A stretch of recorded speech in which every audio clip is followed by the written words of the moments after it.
ప్రభువైన యేసుక్రీస్తు నామములో శుభములు వందనాలు తెలియజేస్తున్నాం. మా వందనాలు చెప్పండి అమ్మా. వందనాలకి నమస్కారానికి తిరిగి నమస్కారం పెడితే సంస్కారం అంటారు. ఏంలే పాస్టర్ గారు పెట్టుకుంటారు, మాకెందుకు అనుకుంటారా? దేవునికి స్తోత్రం. ఉపవాస ప్రార్థనలు ఏర్పాటు చేయడం జరిగినది. అలాగే ఎన్ని దినాలు ఏర్పాటు చేశారు, ఏంటి, ఎందుకు ఏర్పాటు చేశారు, మనము ధ్యానించబోతూ ఉన్నాం. ఉపవాస ప్రార్థనలు అని ఎన్ని దినముల నుండి ఇక్కడ చాటిస్తున్నారో, ప్రకటన చేస్తున్నారో మీకు తెలిసి ఉండాలి బాగా. చాలామంది దాన్ని గ్రహించి ఉండాలి. అయితే ప్రతి సంవత్సరం మన గాడ్ మినిస్ట్రీస్లో 4వ నెల ఉపవాసం, 5వ నెల ఉపవాసం, 7వ నెల ఉపవాసం, 10వ నెల ఉపవాసం అని ఉపవాస దినములను ప్రకటించి మనోహరమైన పండుగలుగా మనం చేసుకునేవారిని. అయితే ఈ సంవత్సరం దేవుడు తన చిత్తం ఏమిటో తన దాసుని పట్ల ఏదైతే చేయాలని ఆశించి ఉన్నాడో, దేవుడు తన దాసునికి ఆలోచన ఇచ్చి ఈ సంవత్సరం సరిగ్గా 3వ నెలలో 3 రోజులు ఉపవాస ప్రార్థనలు నిర్వహించాలని దేవుడు తన దాసునికి ఒక తలంపు ఇచ్చాడు. ఇది ఎన్నో నెలమ్మా? ఇది ఎన్నో నెల? ఏ నెలమ్మా ఇది? మరి చెప్పండి గట్టిగా, ఎన్నో నెల ఇది? 3వ నెల.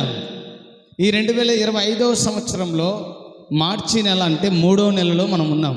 3వ నెలలో 3 రోజులు ఉపవాస ప్రార్థనలు నిర్వహించాలని దేవుడు తన దాసునికి ఇచ్చిన ఒక తలంపు, ఒక స్పెషల్, ఒక ప్రత్యేకత ఏదో ఉంది.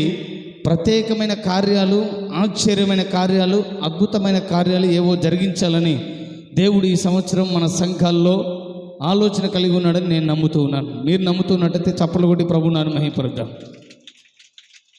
3 దినాలు. నిన్నటి దినాన దైవ సేవకులతో కూర్చొని మాట్లాడిన తర్వాత రేపేంటి ప్లానింగ్ అని వాళ్ళతో మాట్లాడి తెలుసుకున్నప్పుడు ఉదయాన్నే మీరు అక్కడికి వెళ్ళాలని మాకు ఆదేశాలు ఇచ్చారు. మేము బయలుదేరి వచ్చే ముందు గత రాత్రి దేవుని వాక్య సందేశం అందించుటకు బైబిల్ చదువుతూ ఉండగా, ప్రార్థన చేస్తూ ఉండగా దేవుడు 3 అనే సంఖ్యను ప్రత్యేకంగా బయలుపరుస్తూ వచ్చాడు. ఈ 3 అనే సంఖ్య దేనిని సూచిస్తుందో మనకందరికీ బాగా తెలుసు. 3 అనే సంఖ్య మనకందరికీ బాగా తెలుసు దేనిని సూచిస్తుందో. దేనిని సూచిస్తుందని మీరు అనుకుంటున్నారు? 3 అనే సంఖ్య తండ్రి, కుమారుడు, పరిశుద్ధాత్ముడు. తండ్రి, కుమారుడు, పరిశుద్ధాత్ముడు. ఈ 3 అనే సంఖ్య ఈ ముగ్గురిని చూపిస్తుంది. ముగ్గురు దేవుళ్ళు కాదు, ఒకే ఒక దేవుడు. తండ్రి అయిన దేవుడు, కుమారుడు, పరిశుద్ధాత్ముడు, వీళ్ళు ఏకమై ఉన్నవాళ్ళు. అయితే ఈ 3 అనే సంఖ్యను దేవుడు చూపిస్తూ ఈ 3 దినములు జరగబోయే ఉపవాస ప్రార్థనలలో ఈ 3 దినముల గురించే నువ్వు మాట్లాడు దినానా. 3 దినములు, ప్రారంభ దినములోనే 3 దినముల ఉపవాసముల గురించి నువ్వు మాట్లాడు. నాకు 10వ తరగతి చదివిన తర్వాత దేవుని సేవ చేయాలని వెళ్ళిపోయాను, తల్లిదండ్రులకు తెలియకుండా. అక్కడ 1 సంవత్సరం ఉన్న తర్వాత అన్నీ బాగా నేర్చుకున్న తర్వాత మా తల్లిదండ్రులకు నేను ఒక్కనే కుమారుణ్ణి. అందుకని అక్కడ ఉన్నటువంటి ఫాదర్స్, సంస్థ వారు నన్ను ఒక్క కుమారుడు ఉంటే మాకు సేవకు అక్కర్లేదని చెప్పి రిటర్న్ పంపించారు, ఇంటికి పంపించారు. తదనంతరం మా తల్లిదండ్రులు ఇద్దరు చదువుకోమని చెప్పారు. చదువుకుంటూ ఉండగానే మా మేనమామ కూతుర్నిచ్చి పెళ్లి చేయాలని ఆలోచించారు. నాకు ఇంటర్మీడియట్ చదువుకునేటప్పుడు సరిగ్గా ఫస్ట్ ఇయర్లో 3 సబ్జెక్టులు పోయాయి. అప్పటి నుంచి నాకు ఒక ఆలోచన మళ్ళింది. నేను ఎక్కడికి వెళ్ళినా 3 అనే సంఖ్య నాకు ఎందుకు కనబడుతూ ఉంది, 3 అనే సంఖ్య నాకు ఎందుకు దాని లక్షణాలు కనిపిస్తున్నాయని ఆలోచించేవాడిని. నేను పుట్టినప్పుడు కూడా నా తర్వాత 2 తమ్ముళ్ళు, 1 చెల్లెలు చనిపోయారు, 3 చనిపోయారు. ఇది నా పుట్టుకతోనో లేకపోతే ఇంకొకటో తెలీదు. ఒక వ్యక్తిని అడిగితే ఆయన 3 నీ లక్కీ నెంబరు, నీ అదృష్ట నెంబర్ అన్నాడు. ఇంటర్మీడియట్లో ఒక లక్ష్యం ఉండేది, పెళ్లి చేసుకుంటే 3 బిడ్డలు పుట్టాలి, ఒకరిని దేవునికి సమర్పించాలి, ఒకడు మాకు కొడుకుగా ఉండాలి. ఎందుకంటే మా తల్లి నన్ను దేవుని సేవ చేయడానికి వెళ్ళనివ్వలేదు. ఒక కుమారుడిని అక్కడి నుంచి పంపించారు. నాకు 2 కుమారులు ఉండాలి, 3 బిడ్డలు ఉండాలి నాకు అని ఒక అలా ఆలోచనలో ఉండేది. అయితే ఆ ఆలోచనేమో దేవుడు నీ 3 సంఖ్యని నీకు చూపిస్తున్నాను. ఈ 3 దినములు ఉపవాస ప్రార్థనలు ప్రత్యేకమైనవి. ఈ 3వ నెలలో నిర్వహిస్తున్న 3 రోజుల ఉపవాస ప్రార్థనలు స్పెషల్. మీకు తెలుసో లేదో, ప్రతి సంవత్సరం 4వ నెలలో జరిగించేవాళ్ళం బద్వేల్ సంఘంలో. 5వ నెలలో దేవరాపులకు వచ్చేవాళ్ళం. ఈ సంవత్సరం దేవుడు 3వ నెలలోనే ఇక్కడికి పిలిపించాడు మనల్ని అందరినీ. దేవునికి స్తోత్రం. ఏదో దేవుడు సంకల్పం కలిగి ఉన్నాడు, ఆయన చిత్తం ఏదో నెరవేర్చాలని సంఘంలో ఈ సంవత్సరం ఆయన ప్రణాళిక ఏదో సిద్ధపరచడానికి ఈ 3వ నెలలో 3 దినాలు ఏర్పాటు చేశాడు. ఏదో చేయబోతున్నాడు, మనం దాన్ని కనిపెట్టుకుని ప్రార్థన చేయడానికి వచ్చాం. 3 దినములు కూడా 3 దినములు ఉపవాస ప్రార్థనలో ఉండే శక్తి దేవుడు తన వాక్యం ద్వారా మనకు తెలియచేయాలని ఇష్టపడుతున్నాడు. నా ఆత్మను ప్రేరేపిస్తూ ఉన్నాడు. అనేకులు 40 దినాలు, 50 దినాలు, 90 దినాలు, 100 రోజులు, లేకపోతే 21 రోజులని ఉపవాస దినాలు ప్రకటిస్తూ ఉపవాస ప్రార్థనలు జరిగిస్తూ ఉంటారు. మనం కూడా, నేనైతే 30 రోజులు 40 రోజులు ఉపవాస ప్రార్థనలు జరిగించలేదు, నేను ఉండలేదు. కానీ ఒక్కసారి మాత్రమే 3 రోజులు ఉన్నాను, తర్వాత 7 రోజులు ఉన్నాను, ఇంకంతే. తదనంతరం ఎప్పుడు 3 రోజులు మాత్రమే, 3 దినాలు మాత్రమే ఉపవాసం ఉండి ప్రార్థన చేసేవాళ్ళు. ఈ 3 రోజులు ఉపవాస ప్రార్థన స్పెషల్ ప్రత్యేకత మీకు తెలియచేస్తాను. ప్రియ దేవుని బిడ్డలారా, జాగ్రత్తగా దేవుని వాక్యాన్ని విందాం. 3 దినములు ఉపవాసం ఉండి చేస్తేనే ఎన్ని ఆశ్చర్యకార్యాలు దేవుడు జరిగిస్తున్నాడో వాటన్నిటిని మనం జ్ఞాపకం చేసుకోవాలి. 40 దినాలుంటే ఏదో వస్తుంది, 50 దినాలుంటే ఏదో జరుగుతుందని ఆశించి పరుగులు తీస్తున్న అనేకుల జీవితాల్లో కనీసం ముచ్చటగా 3 దినాలు దేవుని దగ్గర కనిపెట్టుకొని ప్రార్థన చేద్దాం. 3 దినాలు ఉపవాసం ఉంటే ఏం జరుగుతుందో బైబిల్ గ్రంథంలో ఒక స్త్రీ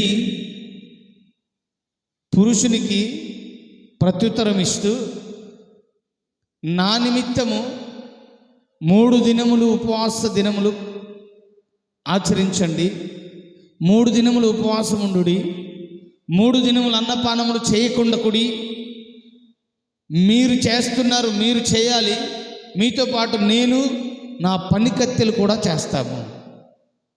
ఏం చేస్తారు? ఆమె ఎవరు? ఆ స్త్రీ అంటే రాణి. ఆమె రాజు దగ్గరికి వెళ్ళడానికి, రాజుకు కొన్ని విషయాలు తెలియచేయడానికి, అనేక సంగతులు రాజుతో పంచుకోవడానికి నా నిమిత్తము 3 దినములు మీరు ఉపవాసం ఉండండి అంటుంది. ఎన్ని దినాలు? 3 దినాలు. 3 దినాలు ఉపవాసం ఉంటే ఆమె రాజు దగ్గరికి వెళ్ళి తదనంతరం ఎన్నో విషయాలు ఆయనకు తెలియచేసి,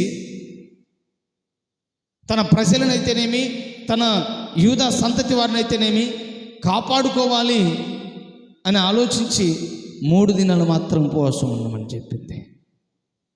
3 దినాలు ఉపవాసం ఆచరించారు. ప్రియ దేవుని సంఘమా, 3 దినాలు ఉపవాసం ఉన్న వారిలో తదనంతరం జరిగినటువంటి గొప్ప కార్యం ఏంటో తెలుసా? ఆశ్చర్యమైన కార్యం ఏంటో తెలుసా? అద్భుత కార్యమైన ఏంటి అంటే, శత్రువు ఎవడైతే ఉన్నాడో, ఈ యూదా వారిని నశింపచేయాలి, నాశనం చేయాలని అనుకుని ఎవరైతే తలంచాడో ఒక మనుష్యుడు, ఆ మనుష్యుడు కీడు చేయాలని తలంచాడో,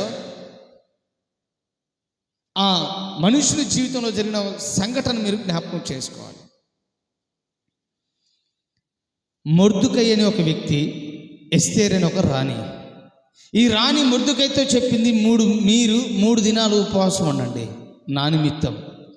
నేను రాజు దగ్గరికి వెళ్తాను, మనకున్న సమస్యలన్నీ రాజుతో చెప్తాను, మీకు ఏ కీడు లేకుండా రాజుతో నేను మాట్లాడి చేస్తాను, నేను రాజు దగ్గరికి వెళ్ళాలంటే 3 దినాలు ఉపవాసం ఉండాలి. ప్రియ దేవుని సంగమా, మొర్దుకై 3 దినాలు ఉపవాసం ప్రార్థనలు ఉపవాస దినాలు ప్రకటించారు. 3 దినాలు మాత్రమే, 3 రోజులు మాత్రమే. ప్రియ దేవుని బిడ్డలారా, 3 దినాలలో కీడు చేయాలనుకున్న వాడిని తప్పించగలమా? మనల్ని నాశనం చేయాలనుకున్న వాడిని మనమైతే తప్పించగలమా? మనకు కీడు చేయాలనుకున్న వాడు ఏం చేస్తున్నాడో తెలుసా? నేను రాజు గుమ్మంలోనికి వెళ్ళినప్పుడు వాడు వంగి నాకు నమస్కారము చేయలేదు గనుక, అతను నాకు వంగి నమస్కారం చేయలేదు గనుక అతనిని, అతని కుటుంబాన్ని, అతని సంతతిని, అతని యూదా వారిని అంతటిని కూడా నాశనం చేయాలనుకునే కీడును తలంచాడు. తన భార్యతోనూ స్నేహితులతోనూ పంచుకున్నాడు. భార్య సెలవిస్తుంది, అయ్యా నీవు అతని కోసం ఉరికొయ్య ఒకటి ఏర్పాటు చెయ్యి, ఉరికొయ్య ఒకటి ఏర్పాటు చెయ్యి, దాని మీద అతన్ని మనం ఉరి తీయాలి. నువ్వు రాజుతో విందుతో పాల్గొను, రాజుతో ఈ సంగతులని చెప్పు, అన్నీ చెప్పి పంపిస్తుంది. కానీ అక్కడ మొర్దుకై వాళ్ళు ఏం చేస్తున్నారు అంటే 3 దినాలు ఉపవాసం ఉండి ప్రార్థన చేస్తున్నారు. 3 దినాలు ఉపవాస దినాలు ప్రకటించి ఉన్నారు. 3 దినాల ఉపవాసం అనంతరం 4వ దినం వచ్చింది. ఎస్తేరు రాణి రాజు దగ్గరికి వెళ్ళి మాట్లాడింది. ఆయా సంగతులన్నీ, అనేక సంగతులన్నీ ఏవైతే జరగబోతున్నాయో, జరగాలని ఆశించి కొందరు మనుషులు మాయోపాయములతో కుయుక్తులు పన్నుతున్నారో విందు ఏర్పాటు చేసి రాజును ఆహ్వానించి అన్నీ వివరించింది చక్కగా. రాజు అంటాడు, రాణి నీకేమి కావాలో కోరుకో, నువ్వు అడిగినవన్నీ నీకు అనుగ్రహించబడును అంటాడు. ఈ రాజ్యములో నువ్వు ఏది అడిగినా నీకు అనుగ్రహించబడతాయని రాణి అడిగింది. 3 దినాల ఉపవాస దినముల అనంతరం 4వ దినమున ఏ వ్యక్తి అయితే కీడు చేయాలని మొర్దుకైకి ఉరికొయ్యను ఏర్పాటు చేశాడో ఉపవాస దినముల అనంతరం జరిగిన ఆశ్చర్యమైన కార్యం, ఆ ఉరికొయ్య మీదనే ఏ వ్యక్తి అయితే కీడు చేయాలనుకున్నాడో ఆ వ్యక్తినే ఉరి తీసేటట్టు దేవుడు చేశాడు. చప్పలు కొట్టి ప్రభువును మహిమపరుద్దాం. కొడదాం గట్టిగా చప్పట్లు. కీడు నుండి దేవుడు తప్పించాడు. ఎప్పుడు? 3 దినాలు ఉపవాసం ఉన్నప్పుడు.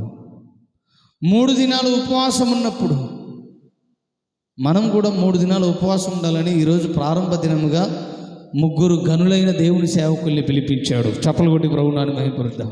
నేను బయలుదేరేటప్పుడు, ప్రభువా నాకు 3 సంఖ్య చూపించావు కదా, నేను అక్కడికి వెళ్తున్నాను.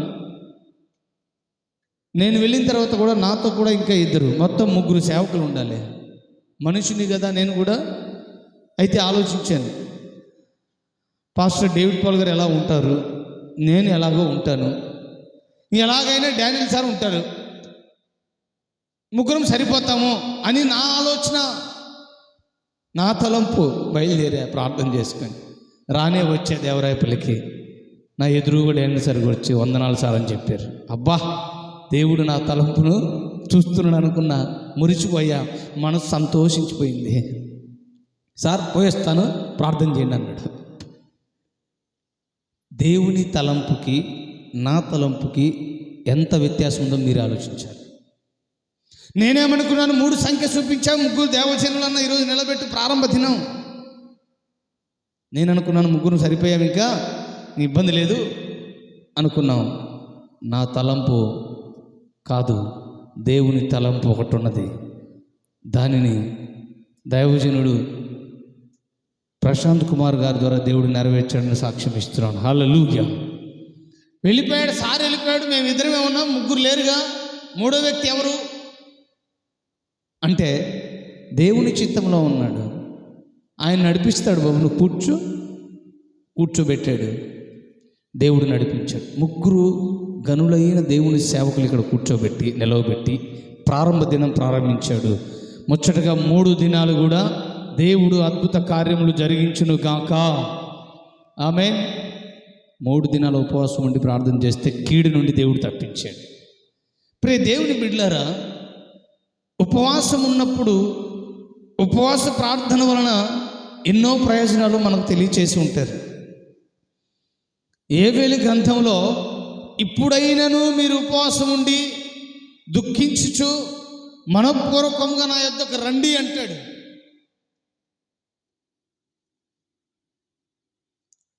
శత్రువులు సమూహాలుగా కూడి ఒక రాజ్యాన్ని పాడు చేయడానికి, తన ప్రజల్ని నాశనం చేయడానికి, తన కుటుంబాన్ని నాశనం చేయడానికి కొన్ని రాజ్యాలు కలగలుపుకొని సమూహంగా కూడుకొని పరుగులు తీస్తుంటే సముద్రాల తీరాల ఒక వ్యక్తి చూసి పరిగెత్తుకుంటూ వచ్చి, రాజా, నిన్ను నాశనం చేయడానికి, నీ రాజ్యము నాశనం చేయడానికి, నీ పట్టణాన్ని నాశనం చేయడానికి కొన్ని సమూహాలు, శత్రు సమూహాలు బయలుదేరి వస్తున్నాయి అనగానే రాజు ఏం చేయాలి మీరు చెప్పాలి. రాజు ఏం చేసి ఉంటాడు? రాజు సైన్యాన్ని సిద్ధపరిచి ఉంటాడా? లేకుంటే దేశాన్ని సిద్ధపరిచి ఉంటాడా?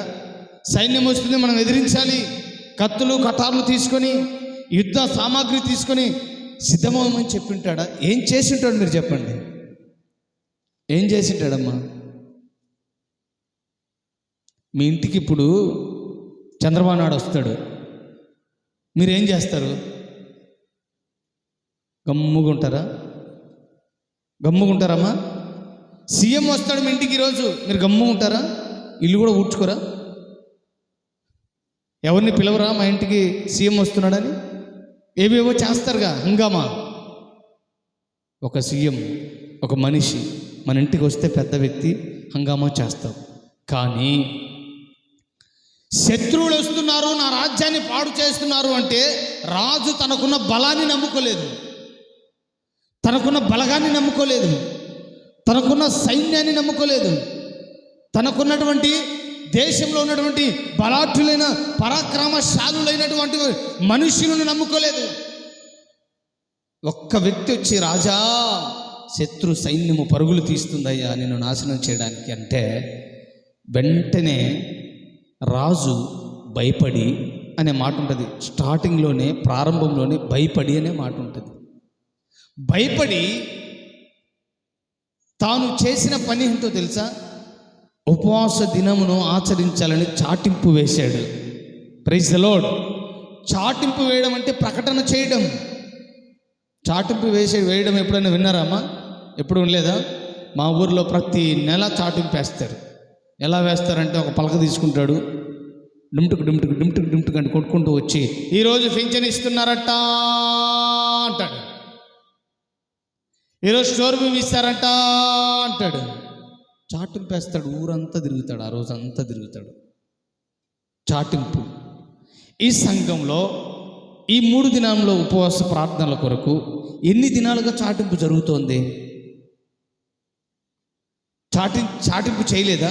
ప్రకటనలు చేయలేదంటారా? చేశారా చాటింపు? దేవునికి స్తోత్రం. చాటింపు వేయడం, చాటింపు వేసిన తరువాత ఆ చాటింపును ఎంతమంది విని దాన్ని అంగీకరించి వస్తారో మనకైతే తెలియదు. చాటింపు వేయడం మన బాధ్యత. మేమైతే ప్రకటన చేస్తాం. యెహోషాపాతు భయపడి శత్రువులకి, పరాక్రమశాలులు ఉన్నారు సైన్యంలో, యుద్ధం ఎలా చేయాలో, శత్రువుని ఎలా చంపాలో నైపుణ్యం కలిగిన వారు ఉన్నారు తన సైన్యంలో. కానీ వాళ్ళని నమ్మలా, వాళ్ళని నమ్ముకోలా, వాళ్ళ దగ్గరికి వెళ్ళలా. ఎవరి దగ్గరికి వెళ్ళాడు? ఒక్కసారి చదవండి. దినవృత్తాంతం 2వ గ్రంథం 20వ అధ్యాయం. దినవృత్తాంతం 2వ గ్రంథం 20వ అధ్యాయం 3వ వచనం చదవండి. యెహోషాపాతు భయపడి యెహోవా యొద్ద విచారించుటకు మనస్సు నిలుపుకొని యూదా అంతటా ఉపవాస దినం ఆచరింపవలనని చాటింపు వేశాడు. యూదా దేశమంతటా ఉపవాస దినము ఆచరించాలి అని అందరికీ వినబడేలా అందరూ రావాలని చాటింపు వేశాడు. చాటింపు వేయగా యూదా వారు యెహోవా వలన సహాయమును వేడుకొనుటకై కూడుకొనిరి. యెహోవా యొద్ద విచారించుటకు యూదా పట్టణములన్నిటిలో నుండి జనులు వచ్చిరి. యూదా పట్టణం అన్నిటిలో నుండి జనులు ఎక్కడికి వచ్చారు? యెహోవా యొద్ద విచారణ చేయడానికి వచ్చారు. దేనికి విచారణ చేయాలి? దేనికి విచారణ చేయాలి? శత్రువులు వస్తున్నారు, మనల్ని చంపేస్తారు, మనల్ని నాశనం చేస్తారు. దీనికి సహాయం ఎక్కడి నుండి వస్తుంది అంటే దేవుడి దగ్గరనే మనకు సహాయం దొరుకుతుంది. కనుక దేవుడు తన ప్రణాళిక చొప్పున యుద్ధం చేయడానికి సహాయం చేస్తాడనుకొని విచారణ చేయడానికి ప్రభు దగ్గర కూడుకొని వచ్చారు. ప్రియ దేవుని బిడ్డలారా, దేవుని వాక్యం వింటున్న నీవు, నేను, అందరం కూడా ఎన్నో దినాలుగా ఈ చాటింపు విన్నాం. పాత దేవరాయపల్లి సంఘములో 3 దినములు ఉపవాస ప్రార్థనలు జరగబోతున్నవి 19, 20, 21 తేదీలలో, అనగా బుధ, గురు, శుక్రవారములలో అని ఎన్నో దినములుగా చాటింపు వేస్తున్నారు సేవకులు, పరిచారకులు, ఆయా పెద్దలు అందరూ కూడా. మరి విచారణ చేయడానికి జనులు రాలేకపోతూ ఉన్నారు. శత్రువులను ఎదిరించడానికి దేవుని యొద్ద విచారణ చేయడానికి యెహోషాపాతు దేశమంతటా చాటింపు వేశాడు. దేవుని దగ్గర విచారణ చేస్తూ ఉన్నాడు. విచారణ చేస్తున్న ఈ వ్యక్తి ఒక్కడే చేస్తున్నాడా? రాజు ఒక్కడే చేస్తున్నాడా? ఏమమ్మా, రాజు ఒక్కడే చేస్తున్నాడా? దేశమంతా పట్టణంలో నుండి వచ్చిన ప్రజలందరూ కూడా చేస్తున్నారా? రాజు ఒక్కడే విచారణ చేస్తున్నాడా దేవుని దగ్గర? ఆ ప్రజలు, ఆ పట్టణంలో ఉన్న ప్రజలందరూ చేస్తున్నారా? ఏం మా గమ్ము ఉన్నారు? అర్థం కాలేదా? మరి ఎందుకు గమ్ముకున్నారు? విచారణ ఒక్కడే చేస్తున్నాడా దేవుని దగ్గర? ప్రజలతో కూడా కలిసి చేస్తున్నాడా? కలిసి చేస్తున్నాడు. యూదా అంతా చాటింపు వేశాడు. ఆ యూదా పట్టణం అన్నిటిలో నుండి ప్రజలు వచ్చారు. ఎక్కడికి? దేవుని యొద్ద విచారణ చేయడానికి. ఉదయాన్నే పాస్టర్ గారు ఫోన్ చేశారు. నానా సిద్ధమయ్యావా అన్నాడు. రెడీ అన్నా అన్న. ఎవరెవరు వెళ్తున్నారన్నా? విత్ ఫ్యామిలీ వెళ్తున్నానన్నా. ఫ్యామిలీ వెళ్తున్నావా? చాలా మంచిది నాయనా, శుభము. నేను నీకు ఒక గిఫ్ట్ పంపిస్తున్నాను. ఎందుకంటే నువ్వు ఫ్యామిలీతో కలిసి వెళ్తున్న శుభ సందర్భాన్ని నీకు ఒక గిఫ్ట్ పంపిస్తానని అన్నాడు. గిఫ్ట్ పంపించే దేవునికి స్తోత్రం. ఉపవాస దినములు ఆచరించడానికి ప్రకటన జరిగింది, చాటింపు అయిపోయింది. ఇప్పుడు నేను, నా భార్య, నా 3 బిడ్డలు అందరము ఉపవాస ప్రార్థనలో ఉన్నాం. ఎక్కడున్నాం ఇప్పుడు? ఉపవాస దినములో, ఉపవాస ప్రార్థనలో నేను, నా భార్య, నా పిల్లలు అందరము ఉన్నాం. చాటింపు అదే వేశారు, అందరూ రావాలని. పాస్ గారు మీరు ఒక్కళ్ళే రావాలని దయా ఫోన్ చేసి చెప్పలా. పాస్ గారు అక్కని తీసుకోనండి అని చెప్పలా. పాస్ గారు ఉపవాస ప్రార్థన ఉన్నాయి, మీరందరూ రావాలి అన్నాడు. మేమందరం వచ్చేసాం. యెహోషాపాతు ప్రకటించాడు. యెహోషాపాతు చాటింపు వేశాడు. పట్టణంలో అన్నిటిలో నుండి జనులు కూడుకొని వచ్చారు దేవుని యొద్ద విచారణ చేయడానికి, శత్రువుని ఎదుర్కోవడానికి. దేవుని సంఘమా, 3 దినాలు ఉపవాస ప్రార్థనలు యెహోషాపాతు ప్రకటించాడు. వచ్చారు, ప్రార్థన చేస్తున్నారు. ఆ ఉపవాస ప్రార్థనలో వాళ్ళు ఉపయోగిస్తున్నటువంటి పదములు చూస్తే, వాళ్ళు వాడుతున్న ఆ పదాలు చూస్తే ఒక్కోసారి భయం వేస్తుంటుంది. ఈ పదాలు మా జీవితంలో ఎప్పుడైనా ఉపయోగించానా లేదా అనిపిస్తుంది. ప్రభువా, సైన్యములకు అధిపతివైన యెహోవా, నీవు వాళ్ళకి తీర్పు తీర్చవా అంటాడు. ఎవరికి? వచ్చే శత్రువులకి. మా మీదకి వస్తున్నారయ్యా, నీవు వాళ్ళకి తీర్పు తీర్చవా అంటూ, అయ్యా మా దేవా, మా మీదకి వస్తున్నటువంటి, మా పైన యుద్ధం చేయడానికి వస్తున్నటువంటి సైన్యముతో యుద్ధము చేయడానికి మాకు శక్తి చాలదు, మాకు శక్తి చాలదు. ప్రార్థన చేస్తున్నారండి ప్రజలు అందరూ కూడి, మాకు శక్తి చాలదు. మరి ఏం చేయాలి ప్రభువా? సహాయం చేయి. ఏమీ చేయటకు మాకు దిక్కు తోచడం లేదు, ఏం చేయాలో అర్థం కావడం లేదు. 1, మాకు శక్తి చాలదు. 2, మాకేమీ తోచడం లేదు. 3, నీవే మాకు దిక్కు ప్రభువా అని ప్రార్థన చేస్తున్నారు. చేతులెత్తి దేవునికి స్తోత్రం చెల్లిద్దాం. హల్లెలూయా. 3 విషయాలు అక్కడ మనం గమనించాలి. వస్తున్న సైన్యం ఎదిరించడానికి, ఆ సైన్యంతో యుద్ధము చేయడానికి మొట్టమొదటిగా వాళ్ళు ఏం ప్రార్థన చేస్తున్నారంటే మాకు శక్తి చాలదు. రెండవది మాకేమి దిక్కు తోచడం లేదయ్యా. మూడవది నీవే మాకు దిక్కు. ప్రియ దేవుని బిడ్డలారా, మీకు శక్తికి మించిన శత్రువులు లేరా? సమస్యలు లేవంటావా? దురాత్మల ప్రభావాలకు మించిన శక్తి మీ దగ్గర ఉన్నదా? దయ్యపు శక్తులకు మించిన శక్తి మీ దగ్గర ఉన్నదా? ఉందా లేదా? లేదు. ఎందుకు లేదు అంటే, పరిశుద్ధాత్మ శక్తిని నువ్వు పొందుకుంటే, పరిశుద్ధాత్మ శక్తి నీలో ఉన్నప్పుడు దయ్యపు శక్తి నిన్ను చూడడానికి కూడా భయపడాలి. దయ్యపు ప్రభావం నీ దరికి చేరడానికి కూడా భయపడాలి. పరిశుద్ధాత్మ శక్తి నీలో ఉంటే దయ్యము నీ ముందు నిలబడాలి, గగ్గోలు పెట్టి పారిపోవాలి. ప్రియ దేవుని బిడ్డలారా, చూడడానికి నా శరీరం చాలా చాలా సన్నగా ఉంది, బలహీనుణ్ణి, శక్తి లేదు శారీరకంగా. మా మందిరం ఎదుట, రామాపురం మందిరం దగ్గర సిమెంట్ రోడ్డు చక్కగా వేశారు, తార్ రోడ్డు ఉంది. ప్రతిరోజు ఎవరో ఒకరు అక్కడికి వచ్చి కూర్చొని మాట్లాడుకుంటూ వెళ్ళిపోతూ ఉంటారు. అలాగనే ఒక దినాన నైట్ 12:30 గంటలకి నేను చర్చిలో ఉండి బయటకు వచ్చాను. ఒక సహోదరి ఏడుస్తూ ఉంది. ఎప్పుడూ వినబడలే ఆ ఏడుపు, ఏడుస్తూ ఉంది. ఏడుస్తున్న ఆమె ఎందుకు ఏడుస్తుందా అని నేను, ఎవరు ఏడుస్తున్నారా అని ముందుకెళ్ళా. పక్కింటి వాళ్ళు ఏమైనా కొట్లాడుకొని గొడవ పడి వచ్చి అక్కడ కూర్చొని ఏడుస్తుందేమే ఆమె అని వెళ్తే, నేను వెళుతున్నాను అది వెళుతుంది, నేను వెళుతున్నాను ముందు వెళ్తుంది, అది వెళుతున్నాను అది వెళుతుంది. ఇలా మా రామాపురం గవిని ఒకటి ఉంది, పెద్ద చెరువు ఒకటి ఉంది, అక్కడి వరకు వెళ్ళిపోయాం. అక్కడికి వెళ్ళాను నేను. అక్కడికి వెళ్ళేంత వరకు నాకు తెలియదు నేను అక్కడికి వెళ్ళాననే సంగతి. అక్కడికి వెళ్ళిన తర్వాత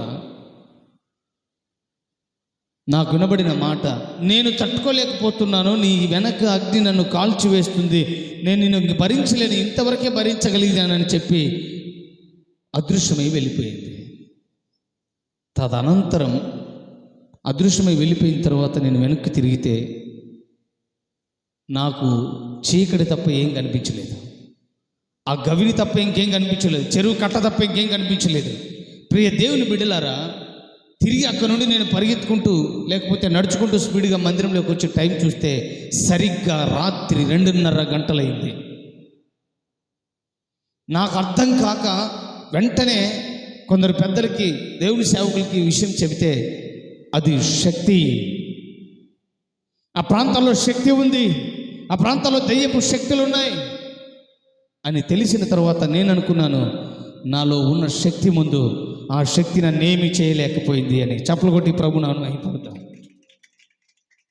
ఇది జరిగిన సంఘటన ప్రియ దేవుని బిడ్డలారా. నాకు శక్తి సరిపోదు, మాకు శక్తి చాలదు సైన్యం ఎదిరించడానికి. ఈరోజు శక్తి చాలని పనులు ఎన్నో సమస్యల్లో, ఎన్నో ఇబ్బందుల్లో, ఎన్నో దయ్యపు శక్తులు కుటుంబాల్లో పీడిస్తూ ఉన్నాయి. మీ శక్తి సరిపోవట్లేదు. మీ శక్తిని పొందుకోవడానికే ఉపవాస దినాలు ఏర్పాటు చేసి చాటింపు వేశారు. దయ్యపు శక్తులు అనే శత్రు నుంచి విడిపించబడడానికే చాటింపు వేశారు. రుణభారములు నీకు సంపాదన కంటే మించిపోయి ఉన్నాయి. వేధించబడుతూ ఉన్నావు. ఆ వేదన నుండి తప్పించబడడానికి నీకు శక్తి సరిపోవట్లేదు. ప్రభు దగ్గరకు వచ్చి విచారణ చెయ్యి. ప్రభువా, నాకు శక్తి సరిపోవడం లేదయ్యా, నాకు శక్తి చాలదయ్యా. విచారణ చెయ్యి. రెండవది ప్రాముఖ్యంగా అందరి నోట వినబడుతూ ఉంటుంది, మాకేం దిక్కు తెలియలేదు పాస్టర్ గారు, ఏం అర్థమే కావడం లేదు పాస్టర్ గారు.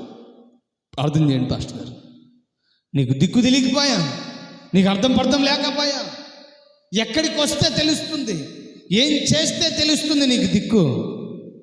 ఏ పరిస్థితిలో ఉన్నప్పుడు దిక్కు తోచడం లేదంటారో తెలుసా? ఏమీ అర్థం కాని పరిస్థితి, ముందుకు పోలేక వెనక్కి పోలేక మధ్యలో ఉండలేక, ఒక పక్క అప్పులు, ఒక పక్క దెయ్యపు శక్తులు, ఒక పక్కల రోగాలు, ఒక పక్కన ఆర్థిక ఇబ్బందులు. ఇన్ని ఇబ్బందుల మధ్య మనిషి ఉన్నప్పుడు అనుకునే మాట, మాకేం దిక్కు తెడం లేదు పాస్టర్ గారు. మొన్ననే ఒక నెల ముందు మా ఆయనకు ఆపరేషన్ చేయించుకొని వచ్చిన, మళ్ళీ అప్పుడే కొడుకు ఆపరేషన్ చేయించుకొని వచ్చిన, మళ్ళీ 3-4 రోజులకు మళ్ళీ నాకు కాలు ఆపరేషను. అబ్బా, ఈ సమయంలో నాకు దిక్కు తోచలేదనే మాట తప్ప వేరేది ఏమన్నా వస్తుంది అక్కడ? అర్థం కాని పరిస్థితుల్లో ఎన్నో కుటుంబాలు ఉన్నాయి. ఇప్పుడైనను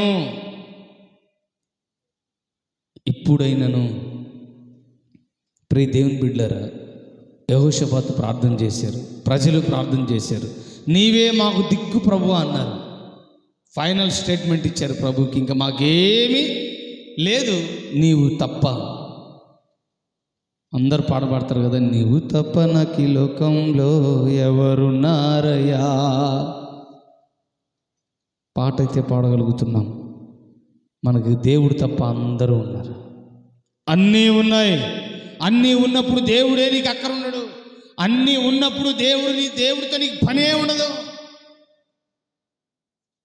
ప్రియ దేవుని బిడ్డలారా, నీ దిక్కు ఎవరు? ఈరోజు దిక్కుదోచని పరిస్థితిలో నీవు ఉన్నావు. శత్రువును ఎదిరించడానికి శక్తి సరిపోవడం లేదు. అందుకోసమే 3 దినాలు ఉపవాస దినాలు ఏర్పాటు చేసి యెహోవా యొద్ద విచారించడానికి చాటింపు వేశారు ఈ గాడ్ మినిస్ట్రీస్ దేవరాపల్లి సంఘ కాపరి సంఘమా. సమస్యల్లో సతమతమైపోతున్న నీ జీవితాలను విడిపించడానికి, గట్టెక్కించడానికే దేవుడు ఈ 3 దినాలు ఏర్పాటు చేశాడు. 3 దినాలు కూడా నువ్వు చేయాల్సిన ప్రార్థన, నువ్వే మాకు దిక్కు ప్రభువా. 3 దినాలు ఉపవాస ప్రార్థనలో నీవే మాకు దిక్కు ప్రభువా. సమస్యలన్నింటినీ ప్రభు దగ్గర పెట్టు, పాపాలు ఒప్పుకో, తగ్గించుకో, దా ప్రభు దగ్గరకు రా. అద్భుత కార్యాలు దేవుడు జరిగిస్తాడు. హల్లెలూయా. ప్రార్థన చేశారు, దేవుడే దిక్కు అనుకున్నారు. తర్వాత ఒక వ్యక్తిని దేవుని ఆత్మచేత ప్రేరేపించబడి సైన్యములకు అధిపతి అయిన యెహోవా ఇలాగూ సెలవిచ్చుచున్నాడు, మీరు వెళ్ళండి, మీరు వెళ్ళే దారిలో స్తుతించండి, పాడండి. వీరు పాడుతూ ఉండగానే, మీరు స్తుతిస్తూ ఉండగానే మీరు భయపడకండి. యుద్ధము మీది కాదు. ఎవరిది? యుద్ధము యెహోవాది. దేవుడు చూసుకుంటాడు. ప్రియ దేవుని బిడ్డలారా, అక్కడ ప్రార్థన అయిపోయిన తర్వాత కొందరు వ్యక్తులు పాడుతూ ఉన్నారు, కీర్తనలు పాడుతూ స్తుతిస్తూ వెళుతూ ఉంటే, ఒక్కొక్క లోయ దగ్గరికి వెళ్ళేసరికి, ఒక్కొక్క ప్రాంతంలోకి వెళ్ళేసరికి ఈ శత్రువులు ఎవరైతే వీరిని చంపడానికి పరుగులు తీస్తూ ఉన్నారో, ఎదురు వస్తూ ఉన్నారో, వాళ్ళందరినీ వీళ్ళు కలుసుకున్నప్పుడు, వీళ్ళు పాడుతూ ఉన్నప్పుడు, స్తుతిస్తూ ఉన్నప్పుడు, ఈ స్తుతి పాటలు, ఈ గానాలు ఇవన్నీ చేస్తూ ఉన్నప్పుడు శత్రువులు ఏం చేస్తున్నారు తెలుసా? ఏం చేస్తుంటారమ్మా? ఒక్కొక్కరిని చంపుతూ వస్తారని మీరు చెప్పండి. ఏం చేశారు అక్కడంటే, తమలో తాము ఒకరికొకరు చంపుకొని, తమలో తాము ఒకరినొకరు వాళ్ళే చంపుకున్నారు. ఉపవాసం ఉంటే జరిగే అద్భుత కార్యం. మీరు ఈ ఉపవాసంలో పాడుతూ ఉన్నా, స్తుతిస్తూ ఉన్నా, పరిశుద్ధాత్మతోనూ నింపబడుతూ ఉన్నా, నీ శత్రువు ఏదైతే ఉందో, నీ శత్రువులు ఎవరైతే ఉన్నారో వాళ్ళకు వాళ్ళే అర్థం కాని పరిస్థితులకు వెళ్ళిపోయి నీ నుండి దూరం అయిపోతారు. ప్రియదేవుని బిడ్డలారా, అందుకే రండి ఉపవాస ప్రార్థనకి. 3 దినాలు ఉపవాసం ఉండండి. ఏ దేవుడే మనకు దిక్కు లేని పరిస్థితులలో దేవుడే దిక్కు అంటారు. దేవుని బిడ్డలారా, 3 దినాలు ఉపవాస ప్రార్థన జరిగిన ఒక అద్భుత కార్యం, నా కన్నులారా చూసిన కార్యం మీ ముందు పెడుతున్నాను. 25 సంవత్సరాలుగా దయ్యం పట్టిన ఒక స్త్రీ. ఎన్ని సంవత్సరాలమ్మా? ఎన్ని సంవత్సరాలక్క? 25 సంవత్సరాలు. నీకు ఎలా తెలుసు పాస్టర్ గారు అంటారేమో. వాళ్ళ కూతురు నా దగ్గర కంపెనీలో పనిచేసేది. ఆ అమ్మాయి చెన్నై నుంచి ఇంటికి వచ్చి పెళ్లి చేసుకుని అత్తగారింటికి వెళ్ళిపోయిన తర్వాత నేను ఇంకా దేవుని నమ్మి పరిచర్యకు వచ్చాను. ఇంకా గాడ్ మినిస్ట్రీస్లో సువార్త కూడికలు అక్కడక్కడ జరిగే కార్యక్రమాల్లో పాల్గొంటూ ఉంటే మన పిల్లలు ఫోటోలు తీసి ఫేస్బుక్లలోనూ యూట్యూబ్లలోనూ పెడుతూ ఉంటే ఈ సహోదరి ఆ ఫోటోలు చూసింది సోషల్ మీడియాలో. ఈ అన్న పాస్ట్ ఎప్పుడైంది అనుకొని నా నెంబర్ ఆమె దగ్గర ఎప్పటికీ ఉంటుంది. ఫోన్ చేసింది, అన్నయ్య నేను నీతో ఒక మాట చెప్తాను అన్నది. చెప్పమ్మా అన్న. మా అమ్మను బ్రతికించు అన్నయ్య అన్నది. ఏమైందమ్మా అన్న? నేను పుట్టింది మొదలుకొని ఇప్పటికీ నాకు 25 సంవత్సరాలు. 25 సంవత్సరాలుగా మా తల్లిని దయ్యపు శక్తులు పట్టి పీడిస్తున్నాయన్న. ఎక్కడికి వెళ్ళినా అర్థం కావడం లేదు. నా తల్లిని బ్రతికిస్తే నీ రుణం తీర్చుకోలేనన్నయ్య అన్నది. అప్పుడు మన గాడ్ మినిస్ట్రీస్లో 4వ నెలలో ఉపవాస ప్రార్థన నిర్వహిస్తున్నారు. ఆ ఉపవాస ప్రార్థనలకు పంపించమ్మా, మేము తల్లిదండ్రులు ఇద్దరిని పంపించండి, నేను ఇక్కడ రిసీవ్ చేసుకొని ఉపవాస ప్రార్థనలు 3 రోజులు ఉంటారు, 3 రోజుల తర్వాత చూద్దాం దేవుడు చేసే అద్భుత కార్యం అన్నాను. ఆ మాట నమ్మి చాపాడు మండలం నుంచి పంపించింది బద్వేలుకి. ప్రొద్దుటూరు దగ్గర ఉండే చాపాడు మండలం నుంచి వచ్చింది. 25 సంవత్సరాలుగా దెయ్యపు శక్తులతో బాధపడుతున్న ఈమె, పెద్ద ఆమె వచ్చారు. నేను తీసుకెళ్ళి మందిరంలో పెట్టా. 3 దినాలు ఉపవాస ప్రార్థన జరుగుతుంది. ఆ రోజు జరిగిన ఉపవాస ప్రార్థనలు శుక్రవారం, శనివారం, ఆదివారం. ఈ శుక్రవారం, శనివారం, ఆదివారం జరిగిన ఉపవాస ప్రార్థనలో శనివారం మధ్యాహ్నం వరకు నేను ఉన్నాను అక్కడ. శనివారం సాయంత్రం రామాపురం సంఘంలో ఉపవాస ప్రార్థన ఉంటుంది కనుక నేను శనివారం సాయంత్రం మా రామాపురానికి వెళ్ళిపోయా. రామాపురం వెళ్ళిపోయిన మొదలుకొని సాయంత్రం అక్కడ ప్రార్థన జరుగుతుంది. ప్రార్థన అయిపోయింది. రాత్రి 9కి నాకు ఫోన్ చేస్తుంది ఆమె. అయ్యా నువ్వు మా కూతురుతో మాట్లాడు, నేను ఇక్కడ ఉండలేను, నేను వెళ్ళిపోతానని. 2వ రోజు నుంచి మొదలైంది. మొదటి రోజు ఏమి కదలలేదు ఆమె. 2వ రోజు మొదలైంది. ప్రదేని బిడ్డలారా, సాయంత్రం రాత్రి 11, 12 అయినా ఫోన్ చేస్తుంది. అయ్యా నువ్వు మా కూతురుతో మాట్లాడినవా లేదా, నన్ను ఇంటికి పంపించి ఇక్కడ ఉండలేకపోతున్నా అంటుంది. సరే మా పంపిస్తాను, రేపు పంపిస్తాను, ఖచ్చితంగా మీ కూతురుతో మాట్లాడి రేపు దిన పంపిస్తానని చెప్పాను. ఆదివారం వచ్చేసి ప్రార్థన అయిపోయింది. ఆదివారం మధ్యాహ్నం నేను బద్వేలుకి వెళ్ళాలి, వాళ్ళు పంపించాలంటే బద్వేలుకి వెళ్ళా. అయ్యా నీ కాళ్ళు పట్టుకుంటాను అయ్యా, పంపించయ్యా అంటుంది. ఉండమ్మా, పాస్టర్ గారు ఇప్పుడే నిద్రపోతున్నారు, ఆరాధన అయిపోయింది కాబట్టి వాళ్ళు తిని ప్రశాంతంగా ఉంటారు, ఆయనతో చెప్పి మనం పంపిస్తానని చెప్పాను. వినడం లేదు. నేను పోవాలే, పంపిస్తావా నన్ను చంపేస్తావా? వాళ్ళ కూతురికి ఫోన్ చేసి, చంపేయడానికి పంపించావా అన్నంట అన్న రద్దన్న, చంపడానికి పంపించావా అన్న దగ్గరికి, నన్ను తల్లిని చంపుకుంటావా, ఏవేవో మాట్లాడింది, కేకలు పెట్టింది. నేను అలాగే చెప్పుకుంటూ సరిగ్గా మధ్యాహ్నం 3 గంటల వరకు టైం గడిపా. 3 గంటలకు దేవుని సేవకుడి దగ్గరికి వెళ్ళి, నేను ఎప్పుడు ఆయన దగ్గరికి వెళ్ళి లే అన్నాను, నిద్రలేపలేదు. ఆ రోజు భయమైనా కూడా ఇంకా తప్పలేదు, ప్రార్థన చేసుకుని వెళ్ళాము. అన్నయ్య అన్న వెంటనే లేచాడు. ఏమైంది నాన్న అన్నాడు. అన్నయ్య వాళ్ళు ఇలా ఇంటికి వెళ్ళాలంటున్నారు, మీరు ప్రార్థన చేస్తే వెళ్తారన్న. తప్పకుండా ప్రార్థన చేద్దామని నూనె తీసుకుని వచ్చి ఆమె మీద చల్లి నూనె రాచి తల మీద చేతులిచ్చి ప్రార్థన చేశాడు. మీరు నమ్మండి నమ్మకపోండి, నేను కన్నులారా చూసిన సత్యం, నా జీవితంలో చూడని సత్యం మొట్టమొదటిసారిగా చూశాను.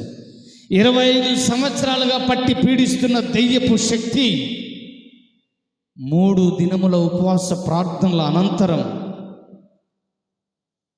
గిలగిలలు ఆడి, పాస్ గారి ఇంటి ముందు ఒక హాల్ లాగా ఉంటుంది, కాంపౌండ్ వాల్ లాగా, హాల్ అంతా తిరిగింది, దొల్లాడింది. 25 సంవత్సరాలుగా నన్ను టచ్ చేసిన వాడు లేడురా, నన్ను తాకిన వాడు లేడురా, తాకడానికి భయపడేవాడు. ఎన్ని చేస్తారా? ఈ 3 రోజులు నాకు చుక్కలు చూపిస్తారా మీరు? నాకు యేసయ్య తెలుసు, నువ్వు తెలుసు, అందరూ తెలుసురా, కానీ ఈడ ఏందోరా 3 రోజుల నుంచి నాకు కనబడుతున్నాయి. నేను తట్టుకోలేకపోతున్నా. నా కూతురికి ఫోన్ చేస్తాను, నన్ను పిలుచుకొని వచ్చిన ఫోన్ చేస్తాను, వాళ్ళు నా మాట లేదురా, ఎందుకు నన్ను నాశనం చేస్తున్నావు అన్నది. శక్తి అల్లాడిపోయింది. 3 దినాలుగా ఉపవాస ప్రార్థనలు చేస్తే 3వ రోజు బయటకు వచ్చి చెబుతుంది, ఇక మీదట కుటుంబం జోలికి కానీ ఈమె జోలికి కానీ ఇక రానురా బాబాని పాస్టర్ గారు పాదాలు పట్టుకుని వెళ్ళిపోయింది. చప్పలు కొట్టి ప్రభునాన్ని మహిమపరిచాడు. 25 సంవత్సరాలుగా పట్టి పీడించిన శక్తి 3 దినాలు ఉపవాస ప్రార్థనలో పోయింది. ఎందుకు చెప్తున్నానంటే ప్రియులారా, ఇప్పుడు ఆమె ఇప్పటికీ బ్రతికుంది. దయ్యపు శక్తితో బాధపడి విడిపించబడిన ఆమె ఇప్పటికీ బ్రతికుంది. ఆయన భర్త చనిపోయాడు. చనిపోవాల్సింది ఈమె, చనిపోవాల్సిన ఆమె ఇప్పుడు బ్రతుకుంది. కానీ చనిపోకుండా ఉండాల్సిన వ్యక్తి తన భర్త చనిపోయాడు. ఇప్పుడు కూతురు అంటుంది, నా తల్లిగారిని బ్రతికించిన దానికి నీకు ఏమిచ్చి రుణం తీర్చుకోనన్నా? నేను ఒక్కటి చెప్పా, నజరేయుడైన యేసుక్రీస్తు నామమును అంగీకరించి ఆయనే నా సొంత రక్షకుడును అంగీకరించిన వెంటనే నువ్వు నా రుణం తీర్చుకున్నట్టు తల్లి అని చెప్పా. చప్పలు కొట్టి ప్రభు నాన్న మహిమపడదాం. హల్లెలూయా. ఉపవాస ప్రార్థనకు మీరు వస్తే, ఇక్కడికి వచ్చి నువ్వు చేయవలసిన ప్రార్థన, నీవే మాకు దిక్కు, మాకు శక్తి సరిపోదు. నువ్వంటే దయ్యపు శక్తుల నుంచి, శత్రువుల నుండి నీకు విడుదల ఉంటుంది. 10వ తరగతి పాస్ కావాలి, ఇంటర్మీడియట్ పాస్ కావాలి, డిగ్రీ పాస్ కావాలి, ఉద్యోగం రావాలి. ఎప్పుడు ఇవి శరీరానుసారమైన కోరికలతో విలవిల్లాడిపోతున్నాడు మనిషి. ఉపవాస ప్రార్థనలైనా, సభలైనా, ఏవైనా. కానీ ఒక్కసారి ఆలోచించండి, నిన్ను ఆత్మీయ స్థితిలో వర్ధిల్లకుండా చేస్తున్న శత్రువుల నుండి నువ్వు విడిపించబడాలనే బలమైన కోరిక ఈ ఉపవాస ప్రార్థన నువ్వు కలిగి ఉండాలి. ఆత్మీయ జీవితానికి నిన్ను దూరం చేస్తున్నటువంటి శక్తి, శత్రువులు ఎవరైతే ఉన్నారో వాటి నుండి దూరం కావాలి, వాటి నుంచి నువ్వు విడిపించబడాలి. అప్పుడే నీకు శక్తిని పొందుకుంటావు, శక్తుల్ని ఎదిరిస్తావు. దేవునికి స్తోత్రం. కొద్ది నిమిషాల్లో నేను ముగించబోతున్న ఈ మాటలు. ఇప్పుడైనను 3 దినాలు ఉపవాసం ఉండి ప్రార్థన చేయండి. 3 దినాలు అన్నపానములు మానేయండి. 3 దినములు ప్రభు దగ్గరే కనిపెట్టుకొని ఉండండి. శత్రువుల నుంచి విడుదల వస్తుంది, శక్తుల నుంచి విడుదల వస్తుంది. ప్రియ దేవుని సంగమా, దయ్యపు శక్తుల నుంచైనా, శత్రువుల నుంచైనా, ఎక్కడి నుంచైనా మనకు విడుదల కావాలి. మన ఆత్మీయ స్థితిని దెబ్బ కొడుతున్న ప్రతిదీ కూడా మనకు శత్రువే. ఆత్మీయ పరిస్థితుల నుంచి మనల్ని దూరపరుస్తున్న ప్రతిదీ కూడా మనకి శత్రువే. మనం ఏ శక్తులతో పోరాడుతున్నాం ఇప్పుడు? మనుషుల శక్తితోనా? ఎవరి శక్తితో పోరాడుతున్నాం? మనం ఎవరి శక్తులతో పోరాడుతున్నాం? బైబిల్ గ్రంథంలో చక్కగా రాయబడింది, అంధకార సంబంధమైన శక్తులతో. అంధకార సంబంధమైన అవి నీకు కనిపించవు.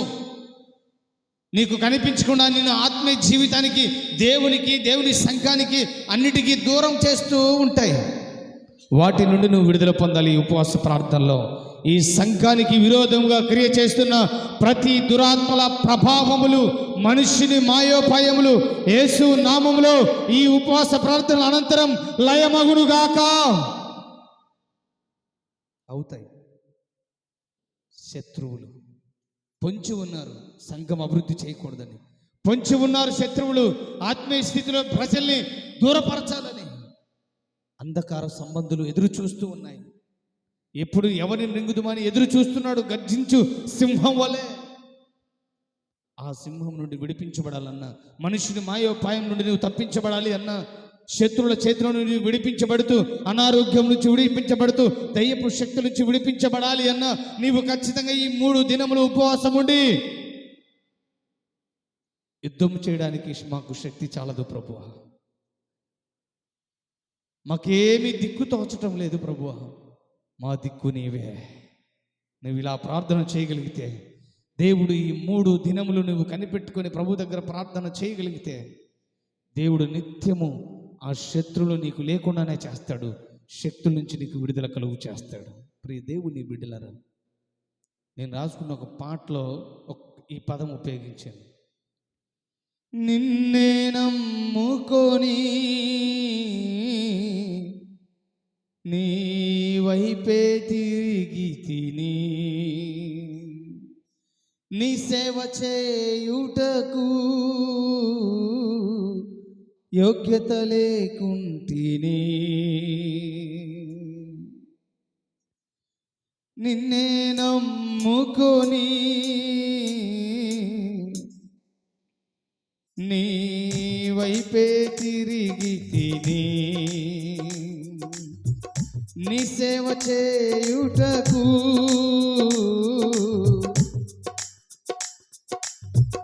యోగ్యత లేకుంటిని, నిన్నే నమ్ముకొని సన్నిధినే చేరితి, నీ సేవ చేయుటకు యోగ్యత లేకుంటిని. చేర్చుకున్నావయ్యా, హత్తుకున్నావయ్యా, చేర్చుకున్నావయ్యా, హత్తుకున్నావయ్యా. నీవే నా దిక్కు అనుకొంటిని, నీకు నా కృప చాలంటివే. నీవే నా దిక్కు అనుకొంటిని, నీకు నా కృప చాలంటివే. యేసయ్యా నా జీవితం నీకు అంకితం. యేసయ్యా నా జీవితం నీకు అంకితం. నీవే నాకు ఆధారము, నీవే నాకు ఆశ్రయము, నీవే నాకు ఆధారము, నీవే నాకు ఆశ్రయము.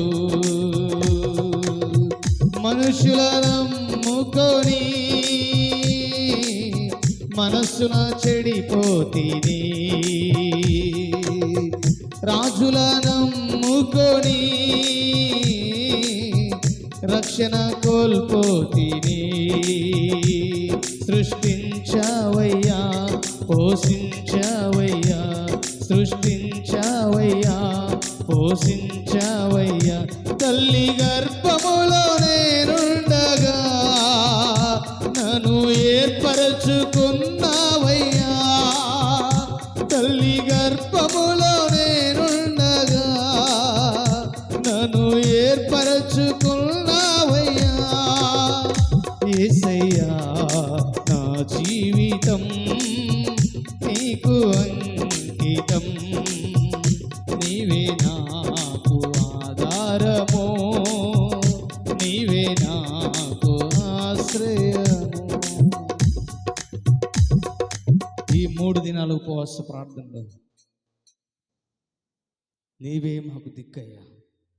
మాకు దిక్కు తోచడం లేదు ప్రభువా, మాకు శక్తి సరిపోవట్లేదు. మందిరం కట్టడానికి, మందిర పనులు జరిగించడానికి, సంఘాన్ని అభివృద్ధి చేయడానికి, సంఘంలోకి సమూహాన్ని నడిపించడానికి, ఆర్థిక ఇబ్బందులను, వనరులను సమకూర్చడానికి, మా ఆత్మీయ పరిస్థితిలో మేము దిగజారిపోతున్నాం ప్రభువా. మాకు శక్తి సరిపోవడం లేదు. ఈ 3 దినాలు ప్రార్థన చేయండి, ఉపవాస ప్రార్థనలో పాల్గొనండి. 3 దినాల అనంతరం దేవుడు చేయబోతున్న ఆశ్చర్యమైన కార్యాలు, అద్భుత కార్యాలు మీరు చూసి పొందుకొని ఇక్కడి నుంచి వెళ్తారు.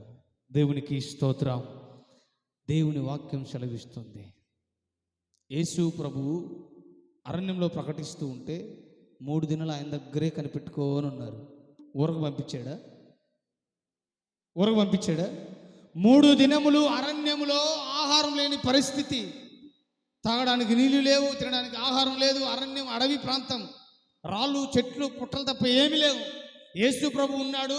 ఆయన చెప్పే మాటలు వింటున్నారు, ఆయన చేస్తున్న బోధ వింటున్నారు, ఆయన చేస్తున్న ఉపదేశం వింటూ 3 దినాలు కొన్ని వేల మంది ప్రజలు అడవిలో కూర్చొని వింటూ ఉన్నారు. విన్న ప్రజలు 3 దినాల అనంతరం ఊరికి వెళ్ళారంటారా? ఊరికనే పంపించాడా?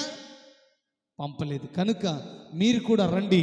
3 దినాలు కూడా ప్రభుతో కూడా సహవాసం కలిగి ఉపవాసం ఉండి దేవుని దగ్గర ఉపదేశిస్తున్నటువంటి ఉపదేశములనైతేనేమి, ప్రార్థనలైతేనేమి, అన్నిటిలో కూడా మీరు పాలు పంపులు పొందండి. 3వ దినం అనంతరం దేవుడు మిమ్మల్ని ఒట్టి చేతులతో పంపడు. గొప్ప ఆశ్చర్యకరమైన కార్యాలు మీ జీవితాలు జరిగించి ఆశీర్వాదాలతో మిమ్మల్ని మీ కుటుంబాలకు చేరుస్తాడు. తల్ల వంచండి, మోకాలు ఉండండి. దేవుని వాక్యం విన్నావు, విన్న వాక్యంను బట్టి నువ్వు ప్రార్థన చేసుకో. ఒక తీర్మానం తీసుకో. తీర్మానంతో కూడిన ప్రార్థించి ఉపవాస ప్రార్థనకు వచ్చే ప్రారంభ దినమే ప్రభువునితో మాట్లాడుతున్నాడు. ఎస్తేరు